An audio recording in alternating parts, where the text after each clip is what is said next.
Salam Pancasila. Salam Pancasila juga. Teman-teman yang berbahagia, kita ketemu lagi di acara podcast yang digagas oleh 3 lembaga yang concern terhadap Pancasila. Kami di Nusantara Center, Mas Setio dari Pustaka Indonesia, dan FOKO, Forum Komunikasi Purnawirawan TNI Polri, berencana menikmati dan memperingati bulan Juni, bulan Pancasila dengan membuat kelas konstitusi. Sebelum acara kelas konstitusi, kita membuat podcast yang berhubungan dengan tema-tema tersebut. Jika pada pertemuan sebelumnya, temanya adalah soal spiritualism, soal bertuhanan, soal-soal yang berhubungan dengan nilai-nilai, soal-soal yang berhubungan dengan saripati, hari ini kita akan melanjutkan pada tema kebermanusiaan atau berperi kemanusiaan. Kita tahu sila yang kedua yaitu kemanusiaan yang adil dan beradab. Hari ini kita telah kedatangan tamu sekaligus guru kita semua, Mas Setio Hadjar Dewanto. Selamat datang, Mas. Ya, makasih Mas Yudi.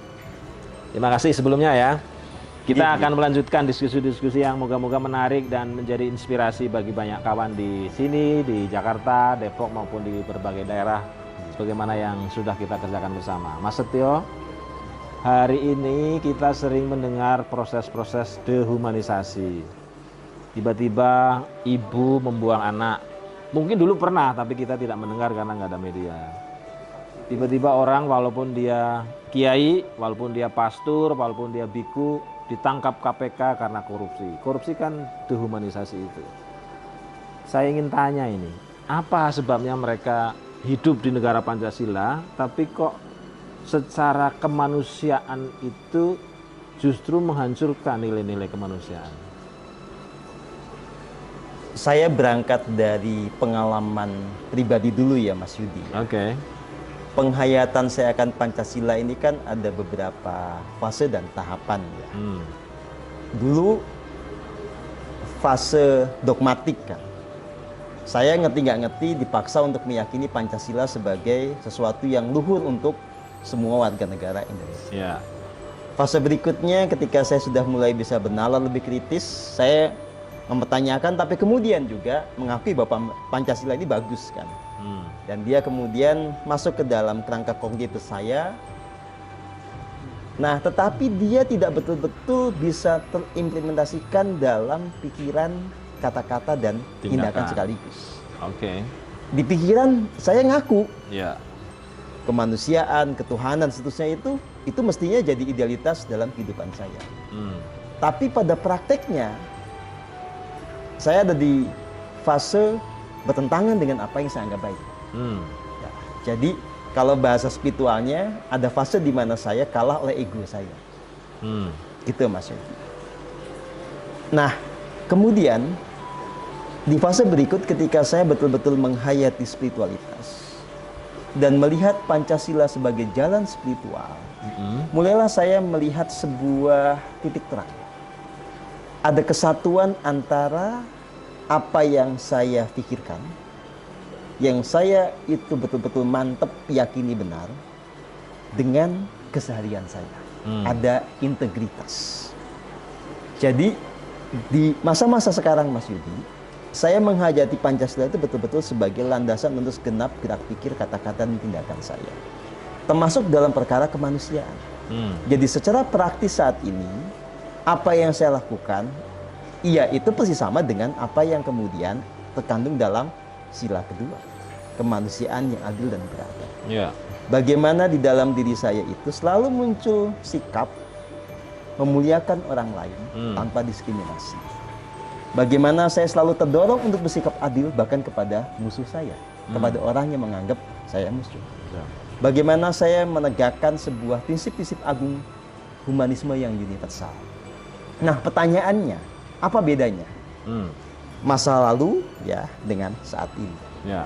Jadi pendekatan dogmatik dan pendekatan nasional kognitif itu tidak bisa betul-betul menggerakkan diri kita untuk hidup secara ideal. Ya. Nah, begitu saya masuk ke dalam apa yang saya sebut sebagai jalan hening cipta, menyalakan api Pancasila dalam diri saya menyadari ketuhanan yang sesungguhnya. Pada saat yang sama maka saya menumbuhkan kemanusiaan yang adil dan beradab. Mekanismenya bagaimana Mas Yudi? Nah ini yang mau saya share pada teman-teman semua, karena sebetulnya kunci pentingnya ada di sini. Ya. Jadi lewat proses hening cipta itu, ya, dimana kita prakteknya hanya betul-betul menyadari aliran nafas kita yang natural, bersyukur di setiap nafas kita. Itu membawa kita untuk masuk kepada sumber kasih murni, sumber kewelas asihan di dalam diri kita.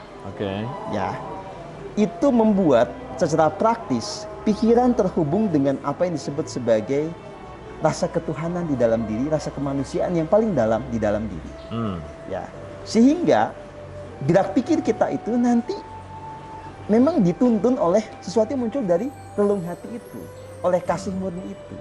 Atau kalau dibalik, kasih murni itu ini mengejawantah menjadi sebuah pola pikir, kata-kata dan tindakan yang serba harmoni.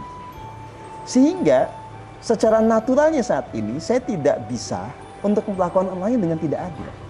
Saya tidak bisa mendiskriminasi orang lain ya atas dasar agama, atas dasar ras, atas dasar apapun, karena itu secara otomatis bertentangan dengan kasih murni di hati saya. Gitu Mas Yudi.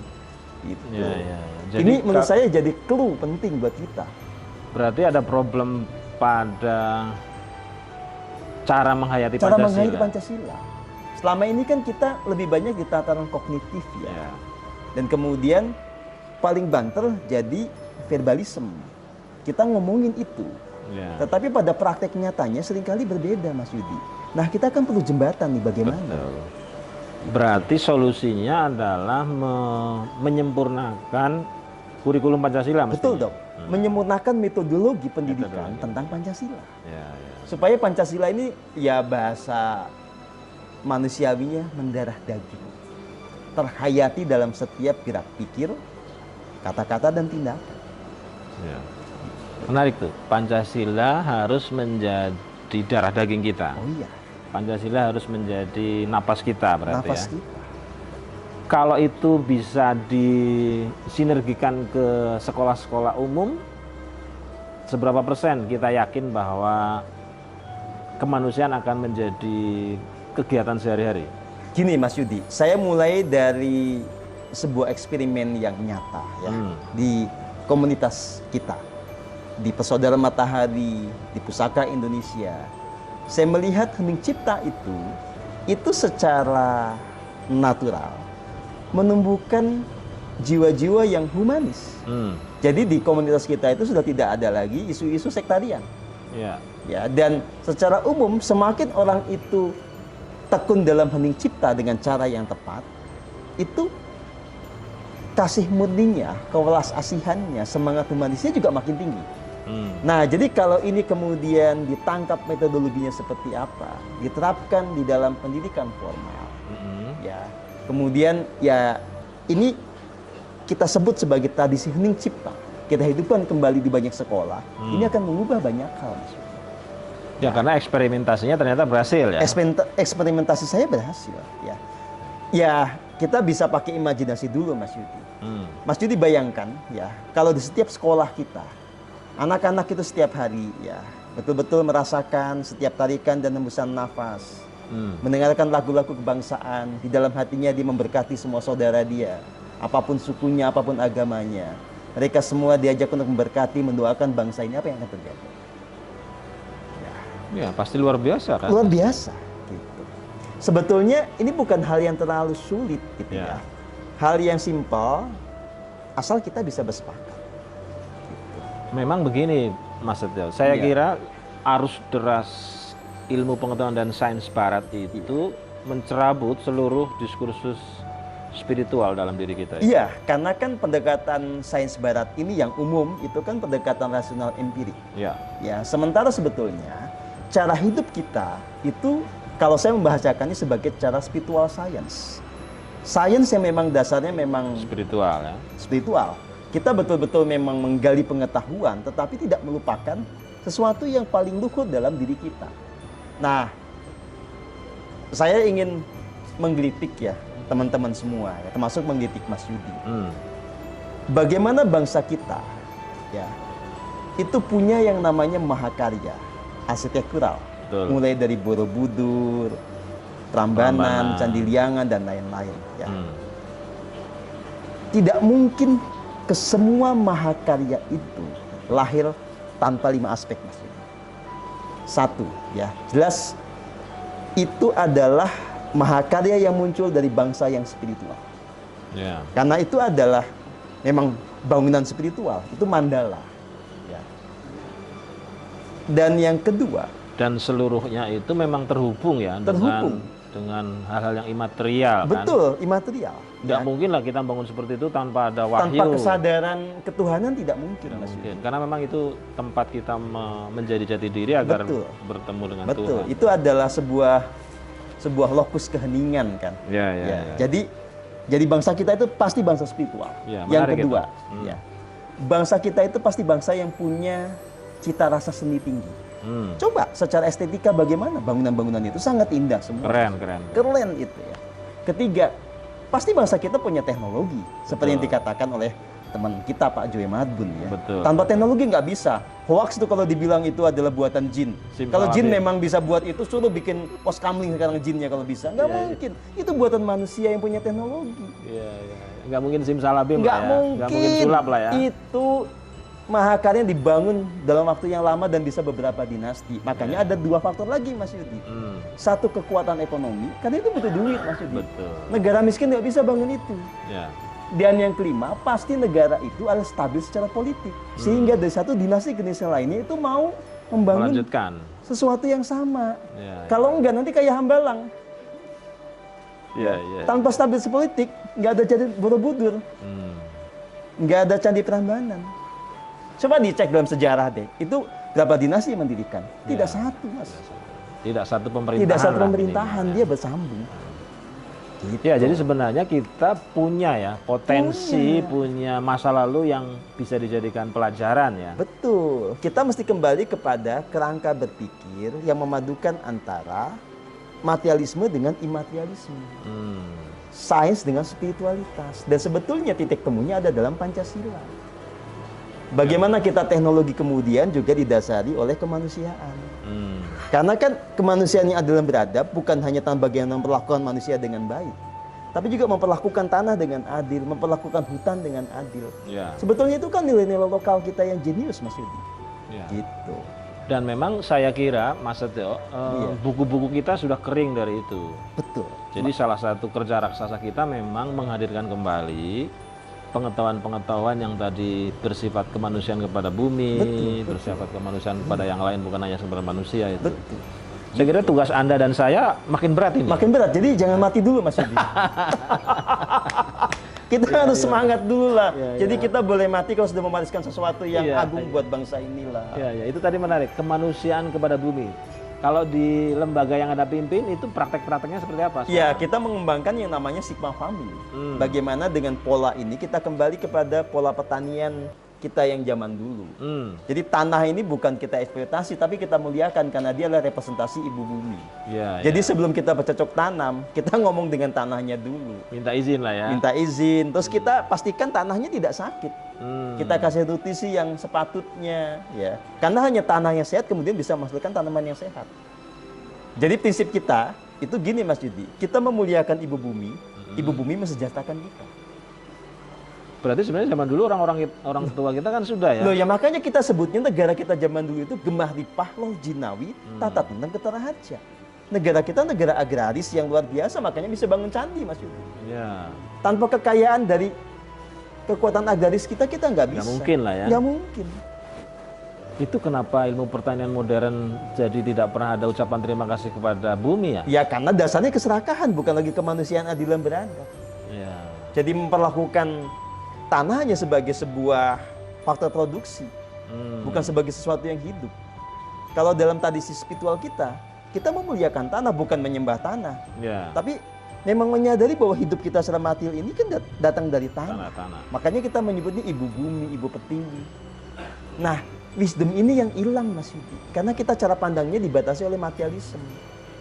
Jadi kemanusiaan kita itu sebenarnya anti materialisme ya? Ya, kita betul-betul dasarnya spiritualitas, tapi kita sadar bahwa kita hidup di dunia material. Ya artinya materi itu tidak boleh dominan. Tidak boleh dominan dong. Kita tidak materialistik. Kita tidak materialistik.